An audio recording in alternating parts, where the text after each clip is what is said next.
Bismillah, assalamualaikum, halo semuanya. Terima kasih yang udah komen di video sebelumnya dalam judul Rahasia Gelap Sang Mertua.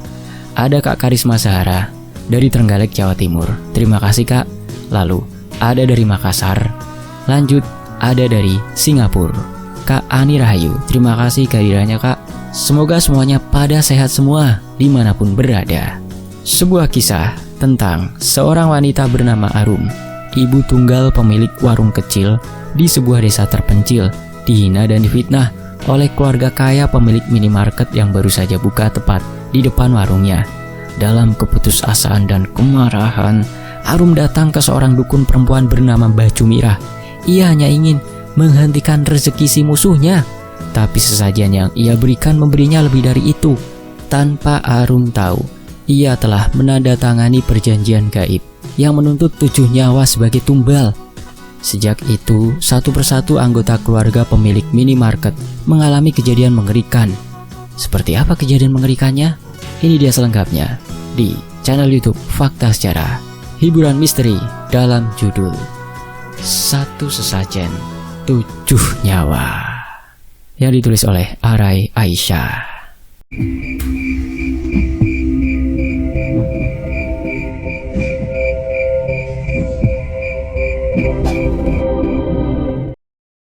Sejak minimarket berpendingin ruangan itu berdiri tepat di seberang warung kayunya, hidup Arum pelan-pelan mengering.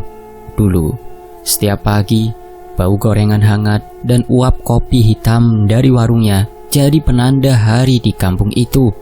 Tapi sekarang, kursi-kursi, bangku berdebu, termos air dibiarkan kosong, dan toples kerupuk cuma jadi hiasan bisu. Orang-orang lebih suka masuk ke bangunan bercat cerah itu, tempat anak-anak muda penjaga tokonya tersenyum manis, meski senyum itu palsu. Arum duduk di depan warung, sesekali memandang jalanan berdebu yang kini sepi dari langkah pelanggan. Matanya sembab, kantung matanya menghitam. Angin kering membawa suara tawa dari arah minimarket. Bukan sembarang tawa, tapi ejekan. Jual pusaka keramat atau perlengkapan sesajen jimat. Suara remaja perempuan, cucu pemilik minimarket, menggema keras dari depan warung. Suaranya melengking seperti sendok yang digesek ke piring kosong. Arum menahan nafas. Anak semata wayangnya, Bagas, yang duduk di pojok sambil menulis PR, tiba-tiba berdiri. Bocah itu hendak membalas, tapi Arum menggenggam tangannya. Sudah wes, nanti malah tambah panjang urusannya, bisik Arum dengan suara gemetar. Malamnya, Arum duduk di dapur yang gelap, hanya diterangi api kecil dari lampu minyak. Uang di toples sudah tinggal koin receh, beras di bakul menipis, bumbu dapur tinggal garam dan sejumput ketumbar. Bagas tidur dengan perut diganjal air gula, dan Arum tahu besok tidak akan ada yang bisa ia jual. Lalu datanglah suara itu dari mulut tetangganya, Bu Ratmi, yang lebih suka bisik-bisik daripada berbagi resep. Kalau Arum pengen balik rame, datang saja ke rumah Mbah Jumirah. Katanya bisa membuka rezeki orang dan juga mengunci rezeki orang. Cuma yo lewat sesajen. Arum semula tertawa kecil, getir. Ia bukan orang yang percaya klinik. Tapi ketika keputusan mencengkram seperti cakar dingin, manusia bisa melirik arah yang tak biasa.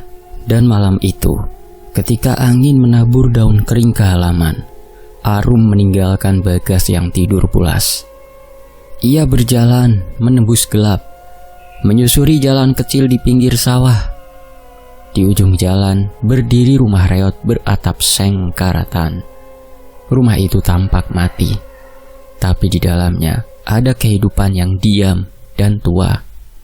Arum mengetuk pelan pintu kayu yang sebagian patah. Blebu Arum, masuk. Suara itu terdengar bahkan sebelum pintu diketuk kedua kalinya. Di dalam duduklah seorang perempuan renta dengan kulit keriput seperti akar tua, rambut digelung kusut, dan mata yang seolah tembus melihat isi dada. Mbah Jumirah. Tak ada yang tahu pasti usia perempuan itu. Ada yang bilang ia hidup sejak zaman Jepang. Ada juga yang percaya ia tidak pernah benar-benar hidup. Aku cuma ingin warungku kembali. Aku gak mau kaya. Cuma warung ini satu-satunya cara aku hidup, Mbah. Cukup saja. Jangan sampai kekurangan seperti ini, kata Arum. Suaranya bergetar. Mbah Jumirah tersenyum kecil. Kau ingin rezekimu terbuka lebar dan sainganmu itu bikin mandek rezekinya biar balik ke kamu gitu? Arum ragu. Iya, Mbah, asal tidak membunuh siapa-siapa. Aku gak pengen dosa, Mbah. Mbah Jumirah tertawa kecil. Suara tawanya seperti ranting patah diinjak. Persembahan dirimu untuk pemberi kekayaan, sesajen, bukan soal membunuh. Itu cuma untuk membuka jalan. Tapi yang datang itu di luar kuasa kita. Arum menggigit bibir. Ia tidak mengerti sepenuhnya. Tapi ia mengangguk. Bawa ayam cemani, darah kambing hitam, dan 1 helai rambut anakmu. Nanti kita jampi. Sesajen ini akan menyeret rezeki orang yang kau maksud. Tapi ingat, Arum, kalau jalannya sudah dibuka, yang lewat bukan cuma rezeki. Arum pulang malam itu tanpa berkata apa-apa. Tapi wajahnya berbeda.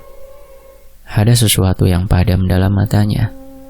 Dan pada saat bersamaan, sesuatu yang menyala. Keesokan harinya, ia menggunting rambut Bagas ketika bocah itu tertidur, mengalirkan darah kambing dari pasar ke dalam botol kecil. Ayam cemani dikurung di dapur. Semua syarat dipenuhi, dan malam berikutnya, sesajen itu dibawa kembali ke rumah Mbah Jumirah. Sambil meletakkannya di tengah lingkaran abu gosong dan bunga-bunga kantil yang sudah layu, Arum sempat gemetar. Tapi Mbah Jumirah hanya menunduk, menggumamkan mantra yang terdengar seperti gumaman orang tidur, panjang, menggulung, dan menghantui. Di akhir jampi, suara Mbah Jumirah menghilang. Lalu ia membuka mata dan berkata pelan, 7 nyawa akan jatuh, tapi setiap nyawa ada imbalannya. Arum tak bertanya. Mungkin karena ia terlalu takut untuk tahu. Mungkin karena dalam hati ia tak percaya.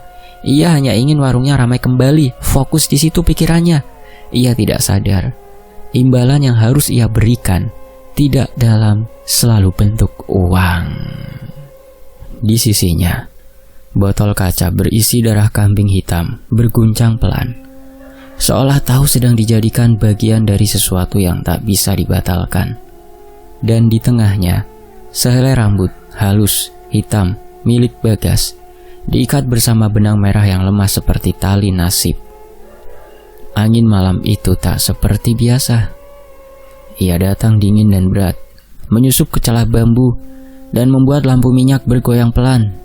Mbah Jumirah duduk bersila di depan sesajen, menggumamkan mantra yang tidak terdengar seperti bahasa manusia. Lidahnya menari dalam pelafalan yang membuat bulu kuduk berdiri. Arum hanya duduk di pojok ruangan. Kedua tangannya gemetar, hatinya penuh keraguan. Tapi tubuhnya sudah terlalu dalam melangkah. Ia tak tahu apa yang ia harapkan. Warung ramai, kehidupan yang kembali seperti dulu, atau sekedar melihat musuhnya menderita sedikit saja agar merasa seimbang. Ketika Mbah Jumirah membuka matanya, ia seperti sosok lain. Mata tuanya terlihat kosong. Namun di balik kekosongan itu, ada sesuatu yang sangat hidup. Perlahan ia berkata, 7 nyawa akan jatuh, tapi setiap nyawa akan dapat imbalannya. Arum mengangguk. Ia tidak paham maksud kalimat itu. Tapi suara itu terdengar seperti putusan, bukan tawaran. Maka ia tak berani bertanya. Keesokan harinya, berita menyebar seperti angin ribut. Anak sulung pemilik minimarket, remaja tanggung yang sering mengejek Bagas, meninggal jatuh dari atap minimarket saat sedang berselfie. Kepalanya menghantam rak besi dan tubuhnya ditemukan dalam posisi aneh. Tangan tergenggam erat seolah memegang sesuatu. Tapi yang lebih aneh, wajahnya terlihat seperti menjerit ketakutan sebelum tubuhnya menyentuh tanah. Arum mendengar kabar itu dari pelanggan pertama yang datang ke warungnya pagi itu. Ya, warung yang sudah lama kosong itu tiba-tiba didatangi orang. "Ibu, masih ada kopi hitamnya? Saya butuh yang panas. Habis lihat anak Pak Seno jatuh tadi pagi. Wah, awakku ndredeg kabeh. Saya gemetar semua ini," kata seorang lelaki tua, buruh angkut pasar. Arum mengangguk cepat, meski tangan yang menuang air panas masih menggigil. Hari itu, kursi-kursi warung kembali sepi. Walaupun stok dagangannya belum terlalu banyak, untuk kopi masih ada. Orang-orang datang membicarakan kematian Rangga, tapi juga memesan kopi dan gorengan. Mulut mereka sibuk mengunyah dan bergosip, tak menyadari bahwa warung Arum mulai hidup kembali. Arum diam-diam menatap ke seberang. Minimarket tutup sementara, spanduk warna-warni yang dulu berkibar kini digulung separuh. Beberapa warga berdiri di depannya, berbisik-bisik sambil menatap pintu kaca yang kini ditutup garis polisi. Tapi saat malam tiba, rasa syukur yang menyelinap di hati Arum berubah menjadi keresahan. Bagas tiba-tiba demam. Tubuhnya panas dan basah oleh keringat. Tapi matanya tertutup. Ia menatap langit-langit kamar seperti sedang melihat sesuatu. Bibirnya bergerak tanpa suara, dan tangannya menggenggam bantal erat. Arum membasuh dahinya dengan air hangat, tapi anak itu bergumam pelan. Dia jatuh tapi ada yang dorong. Arum tersentak. "Bagas, kamu mimpi nak?" Anak itu tidak menjawab. Ia memejamkan mata seolah paksa, lalu menarik selimut menutupi seluruh tubuhnya. Pagi harinya, demam Bagas mereda. Ia bangun seperti biasa, makan seperti biasa. Tapi Arum tahu, ada sesuatu yang berubah. Cara anak itu memandang sekeliling terlalu sunyi, terlalu dalam. Seolah ia melihat dunia lain yang tak kasat mata. Arum berusaha mengabaikannya. Ia sibuk dengan warung yang mulai ramai. Ada pemasukan, ada harapan. Tapi setiap kali ia menyendiri, bayangan wajah Rangga yang membiru dan menjerit tanpa suara terngiang di kepala. Ia kembali ke rumah Mbah Jumirah malam itu, membawa sesajen tambahan. Tapi saat duduk di depan si dukun tua, Arum tak bisa menahan pertanyaannya. "Mbah, dia benar-benar mati karena jampi-jampi itu, Mbah?" Mbah Jumirah mengangguk pelan. "Ya, sudah 1, 6 lagi akan menyusul." Arum tercekat.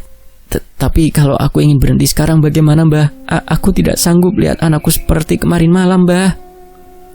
Wajah Mbah Jumirah berubah kelam. Matanya seperti lubang gelap yang menelan cahaya. "Jampi ini jalan satu arah, Arum. Kau sudah beri rambut anakmu kemarin dan sudah terbuka ini jalannya. Itu ikatan, penanda. Jika jalan dihentikan, sisa nyawa yang belum tertukar bisa diambil dari darahmu sendiri." Arum menahan nafas. Tangannya berkeringat dingin. Darahku?"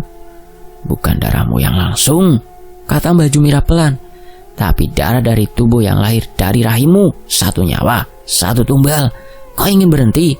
Bersiaplah kehilangan anakmu dan keturunan-keturunanmu di masa depan yang akan disisakan oleh sang memberi kekayaan."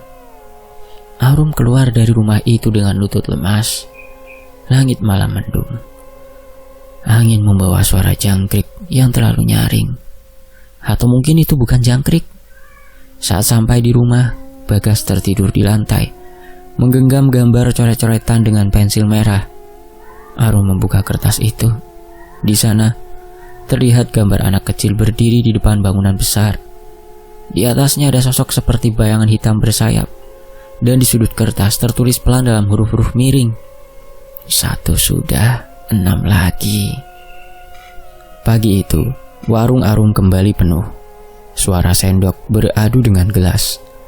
Canda tawa tukang ojek dan tangisan bayi digendong ibu-ibu kampung yang menyatu jadi harmoni rezeki yang lama hilang.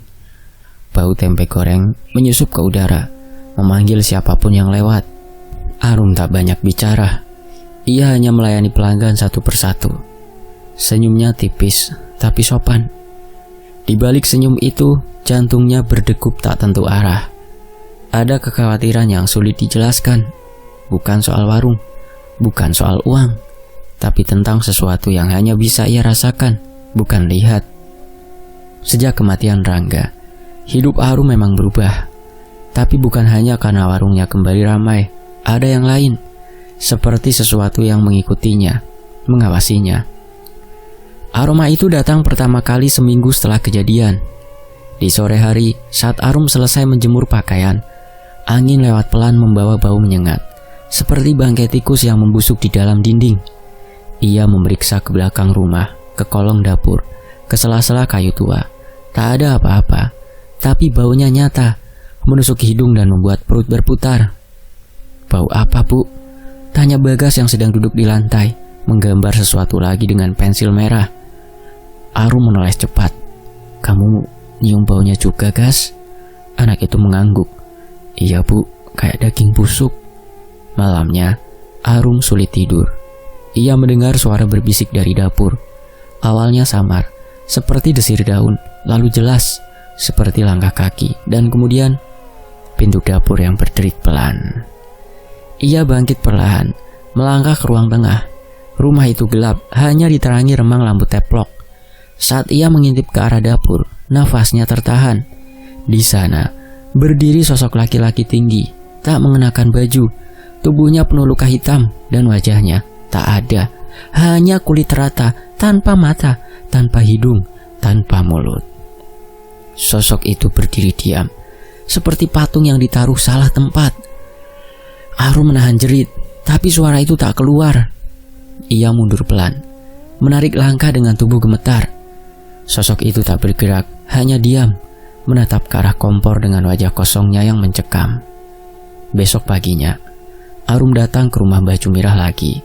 Jalan tanah yang dilewati terasa lebih lengang dari biasanya, seolah kampung sedang menahan nafas. Mbah Jumirah sudah menunggu di teras, seakan tahu Arum akan datang. "Bau bangkai, pria tanpa wajah." "Itu wajar," katanya pelan, seperti mengulang cerita lama. "Jampi sudah bekerja, satu nyawa sudah jatuh. Roh-roh dari dunia lain sudah membuka matanya, terpanggil. Mereka tahu darah sedang dicari." Arum duduk di tangga bambu, tak sanggup menatap mata perempuan tua itu. "Aku mimpi dia berdiri di dapur. Wajahnya tidak ada, Mbah, cuma kulit."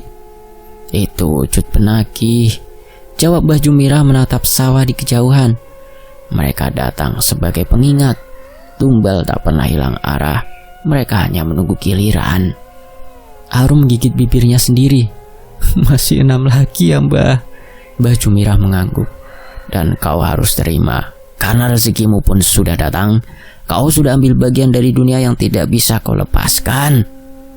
Arum ingin bertanya, ingin membatalkan semuanya, tapi kata-kata itu tak keluar. Ia hanya mengangguk kecil, merasa tubuhnya mulai berat dengan beban yang tak terlihat. Malam berikutnya, bau bangkai itu muncul lagi. Kali ini lebih tajam.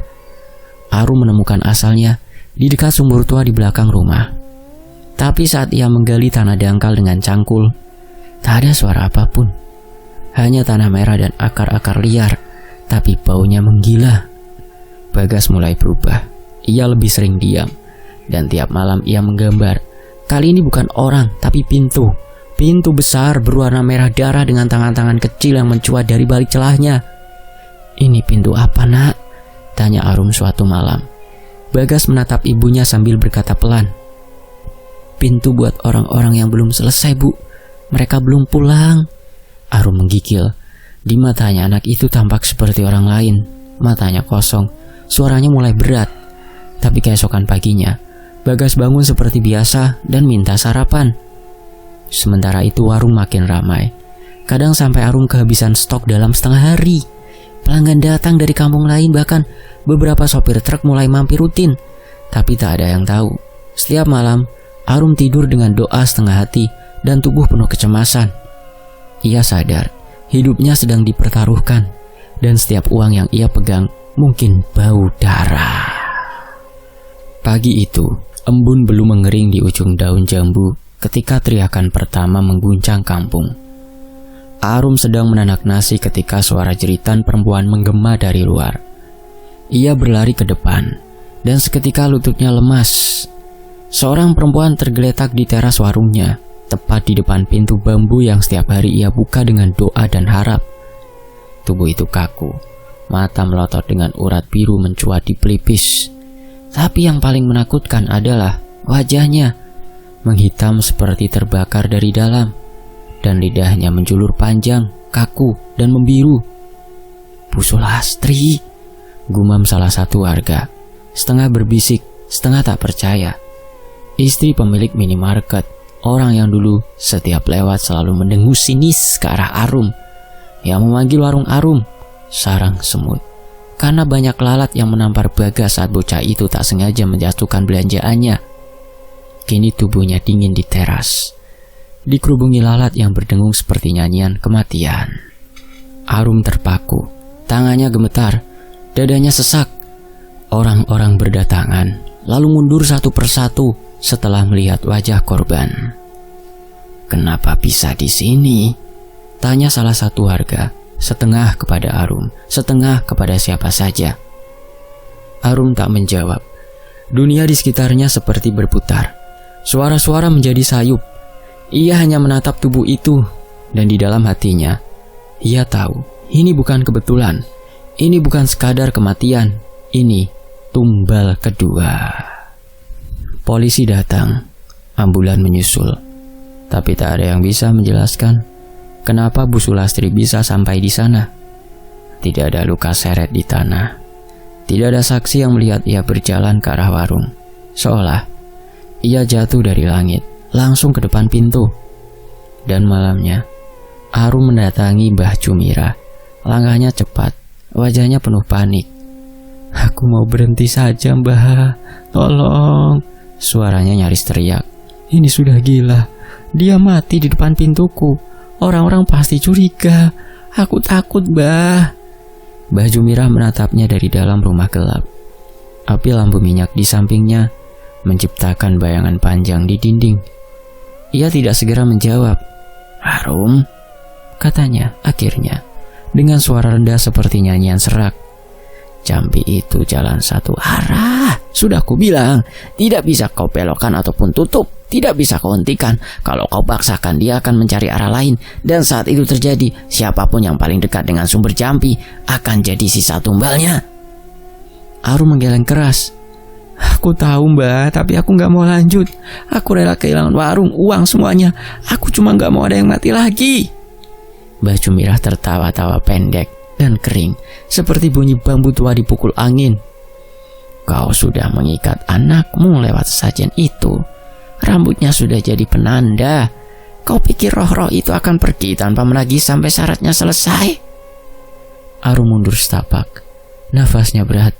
Tangannya gemetar menahan amarah dan takut. "Jadi, kalau aku berhenti, anakku yang akan diambil?" Suaranya mengecil, seakan tak percaya ia baru saja mengucapkannya. Mbah Jumirah mengangguk. "Tak semua tumbal ditentukan oleh kita, tapi semuanya ditentukan oleh darah."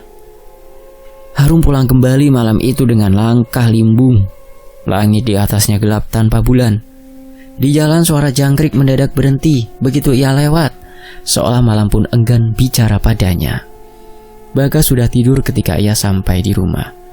Anak itu memeluk boneka kayu kecil pemberian almarhum bapaknya. Di samping tempat tidurnya, sebuah gambar baru tergambar di kertas lusuh. Seorang perempuan berambut panjang, lidah menjulur, berdiri di depan pintu rumah dengan tangan penuh darah. Arum ingin menangis, tapi air matanya kering. Di sudut hatinya, ia mulai sadar ini bukan soal warung lagi. Ini bukan soal marah atau dendam. Ini sudah berubah jadi sesuatu yang lebih dalam dan lebih gelap. Warungnya, keesokan harinya tetap ramai. Orang-orang datang membicarakan kematian Bu Sulastri. Sebagian melihatnya sebagai kutukan, sebagian lagi sebagian misteri. Tapi mereka tetap datang, mereka tetap membeli. Dan setiap uang yang berpindah ke tangan Arum terasa lebih dingin, lebih berat, walau jumlahnya makin bertambah. Di dapur, aroma bangkai kembali muncul, Tapi Arum tak peduli lagi mencarinya. Ia tahu jawabannya, bukan di bawah lantai, bukan di kolong meja, tapi di balik jampi yang kini hidup dan tak sudi tidur kembali. Hari-hari setelah kematian Bu Sulastri berjalan seperti semula. Warung Arum semakin ramai. Uang masuk tak pernah seret, tapi malam-malamnya berubah jadi sunyi yang menakutkan. Arum mulai kehilangan tidur, bukan karena capek, tapi karena rasa takut yang menggigit dari balik gelap. Bagas, anak satu-satunya yang dulu ceria dan banyak tanya, mulai diam. Diam yang bukan tenang, tapi kosong, suwung. Sesekali terdengar gumaman dari dalam kamarnya.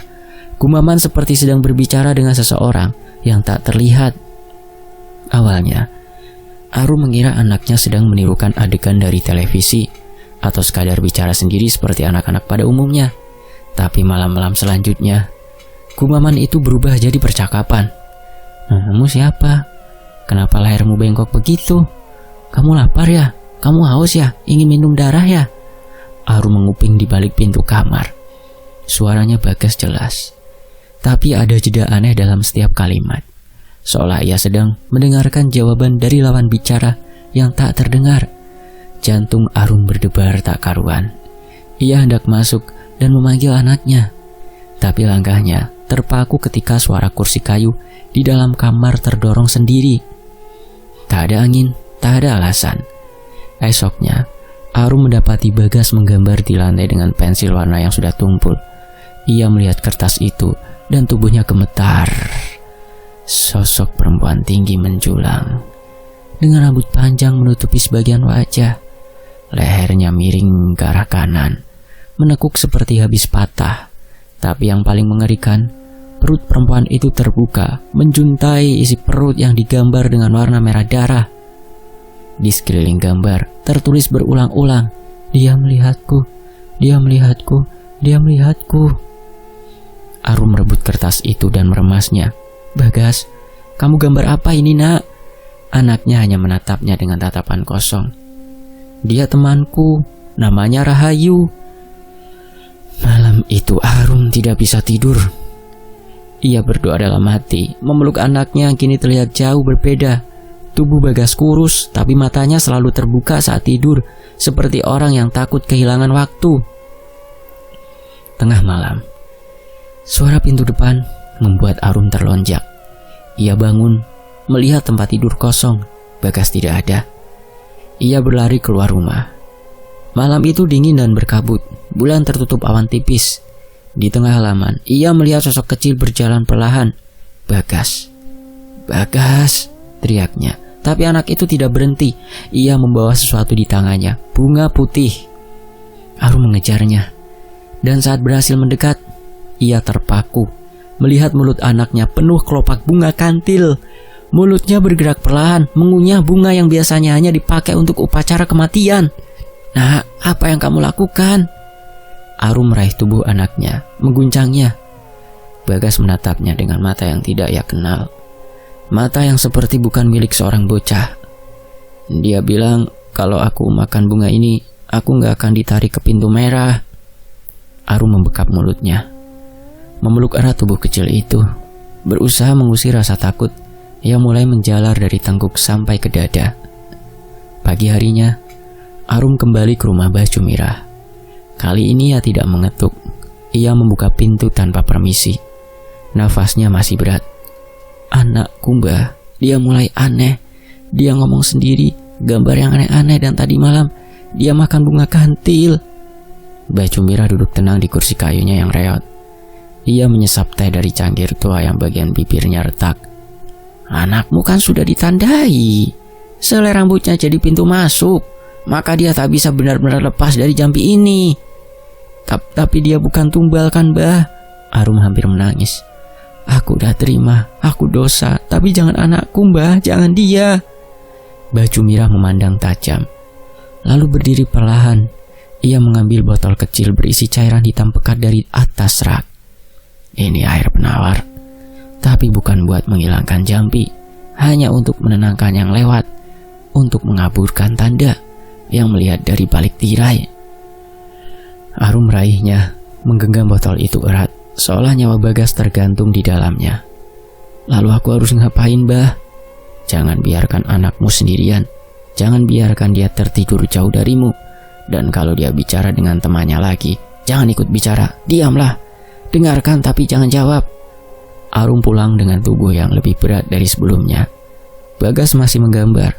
Kali ini pintu merah dengan tangan-tangan kecil mencuat dari balik celahnya. Dan di salah satu tangan itu tergenggam bunga kantil yang mekar utuh, seperti baru dipetik dari kuburan yang belum kering.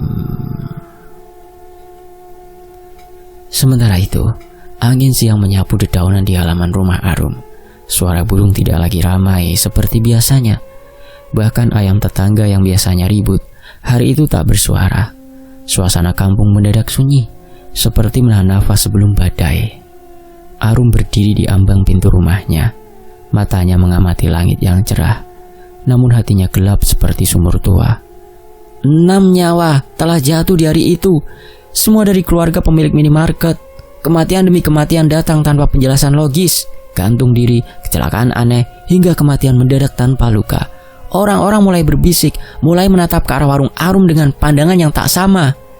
Namun hari itu, bukan orang luar yang membuat Arum gentar, melainkan anaknya sendiri, Bagas. Sejak pagi, anak itu tidak bicara. Ia hanya duduk mematung di depan cermin kecil yang biasa digunakan Arum merias wajah. Tatapannya kosong, kulitnya pucat. Arum menggigil beberapa kali, tapi Bagas hanya menoleh pelan, lalu tersenyum kecil, senyum yang tidak pernah ia kenal sebelumnya. "Kamu kenapa, Nak?" Suara Arum pelan, mendekat sambil menggenggam bau anaknya. "Bukan Bagas," jawab anak itu, suaranya serak. "Bagas tidur. Aku cuma ingin pakai badannya sebentar." Arum mundur 2 langkah, matanya membelalak. Suhu di ruangan tiba-tiba turun, dan cahaya siang dari jendela terasa seperti tak mampu menembus udara yang berat. "Aku cuma ingin dia dengar dan sampaikan, kami semua tidak ingin mati. Kami dipanggil, tapi tak ada yang mau balik. Hidup kami dicabut. Kami belum selesai." Arum jatuh terduduk, tubuhnya lemas.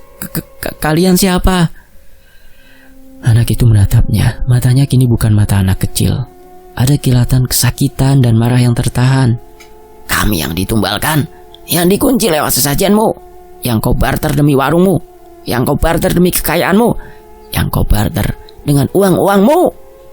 Tiba-tiba, Bagas menjerit, menggenggam kepala dan menggoyang-goyangkannya, menggoyangkan badan ke depan belakang. Suara teriakan itu menggema di seluruh rumah.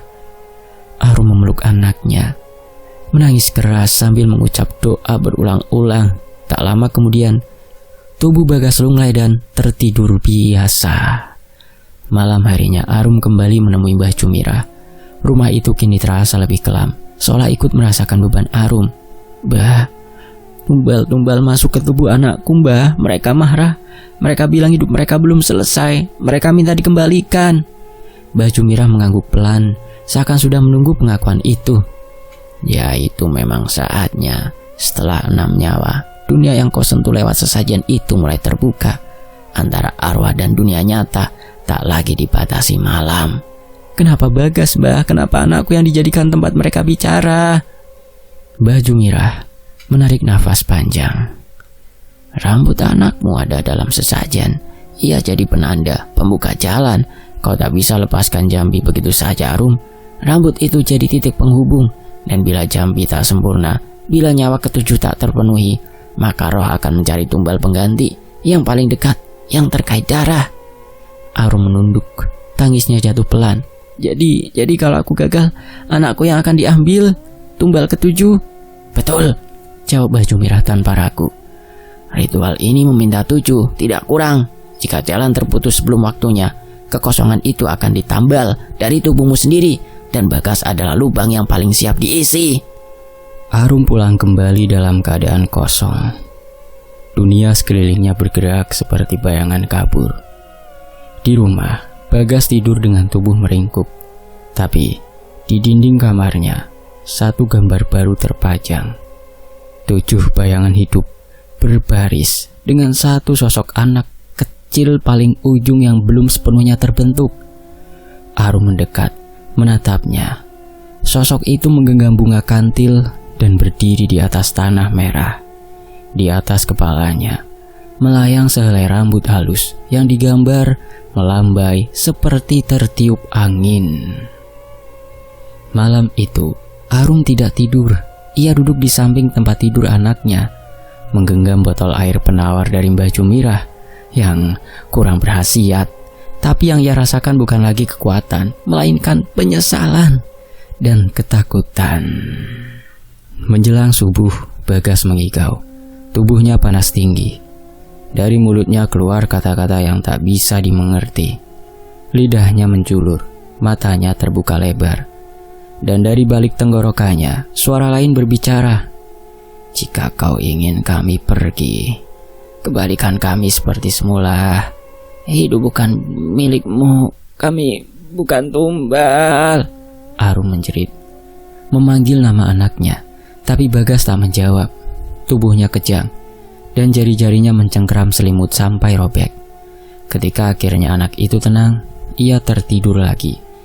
Tapi satu hal tertinggal. Di lengan kirinya tercetak 5 garis hitam seperti cakaran, seperti tanda kepemilikan.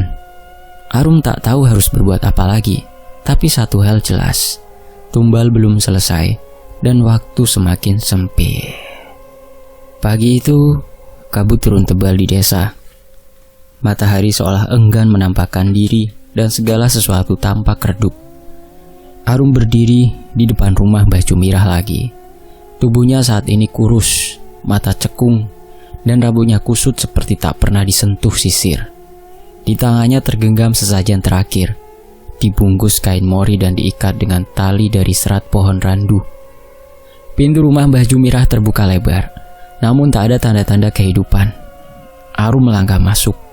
Udara di dalam lembab, berbau gosong dan abu. Lantai tanahnya berdebu, seolah tak tersentuh manusia selama puluhan tahun. Ia melangkah makin dalam. Di dinding belakang, tergantung potret Mbah Jumirah menghitam, terbakar sebagian. Arum menatapnya lama, hingga akhirnya sadar. Rumah ini bukan rumah nyata. Tempat ini adalah bayangan dari sesuatu yang sudah lama mati. "Mbah," gumamnya lirih. "Ternyata sampean bukan manusia ya, Mbah." Tak ada jawaban, hanya suara desir angin dan cicit tikus dari atap. Arum tersenyum getir. Ia telah dibimbing oleh arwah. Jampi yang ia jalani bukan dari tangan manusia, tapi dari makhluk yang menuntut tumbal sebagai penebus sendiri. Dengan langkah tertatih, ia kembali ke warung. Tempat itu kini kosong, rak-rak lapuk, dinding bambu mulai mengelupas. Namun di sana, ia menancapkan sesajen terakhirnya. Dibalikan, posisi kepala ayam menghadap ke bawah, dan bunga-bunga kantil yang biasanya harum kini layu dan menghitam. "Aku sudahi, aku kembalikan semuanya," bisiknya. Arum lalu menghilang dari desa bersama Bagas. Tidak ada yang tahu kemana mereka pergi. Warung itu tetap berdiri, tapi tak ada yang berani menyentuh atau bahkan mendekat. Kabarnya siapapun yang mencoba membuka pintu warung akan mencium bau busuk menyengat dan melihat bayangan berdiri di dapur. Tahun-tahun berlalu, tapi cerita tentang Arum tak pernah hilang.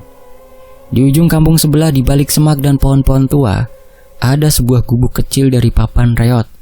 Di sanalah Arum tinggal bersama Bagas. Anak itu kini remaja, tapi pikirannya tidak pernah tumbuh. Setiap malam, ia berteriak-teriak ketakutan, menyebut nama-nama anak yang tak dikenal siapapun. Kadang-kadang ia menggigiti tangannya sendiri hingga keluar bercak darah. Kadang tertawa sendiri sambil menatap langit. Dan ketika terlalu menggila, Arum mengikatnya di kandang kambing tua, tempat yang dulunya digunakan untuk menyimpan rumput dan jerami. Di sanalah Bagas duduk diam sambil mengunyah bunga kantil yang ia petik sendiri dari kebun belakang. Arum sendiri sudah tak seperti manusia biasa. Tangannya penuh luka sayatan. Tiap malam ia mengambil pecahan kaca, mengiris jemarinya satu persatu. Ada semacam ritus yang ia jalani sendiri, semacam pengganti. Kini hanya 3 jarinya yang tersisa. Yang lain hilang, terpotong bersih untuk persembahan. Warga yang pernah melihatnya dari jauh berkata, Arum menulis angka-angka di dinding dengan darahnya, kadang menggambar sosok tanpa wajah, atau mencoret gambar pintu merah dengan tulisan tumbal selesai. Namun benarkah sudah selesai? Tidak ada yang tahu pasti, sebab dalam beberapa malam terdengar suara perempuan tertawa dari gubuk itu, tawa yang panjang dan kering. Terkadang juga terdengar suara laki-laki, tapi tak pernah ada yang melihat siapa. Dan di setiap ulang tahun kematian anggota keluarga pemilik minimarket, bunga kandil segar selalu muncul di makam mereka, disusun rapi dan di atasnya tergeletak seutas rambut halus terikat benang merah. Kata orang tua-tua, Jambi tak bisa disembelih, ia hanya bisa diberi makan sampai kenyang lalu ditinggal tidur. Dan bila ia lapar, kembali ia akan mencari darah yang pernah menyanggupi perjanjiannya. Si pelaku menjadi wadah makanannya. Tamat. Demikianlah sebuah kisah yang ditulis oleh Arai Aisyah. Terima kasih teman-teman yang udah pada komen, makasih banget ya. Dan terima kasih juga yang udah nonton. Terima kasih. Saya pamit dulu, sampai jumpa di kisah lainnya. Wassalamualaikum warahmatullahi wabarakatuh. Tetap di Fakta Sejarah. Alhamdulillah.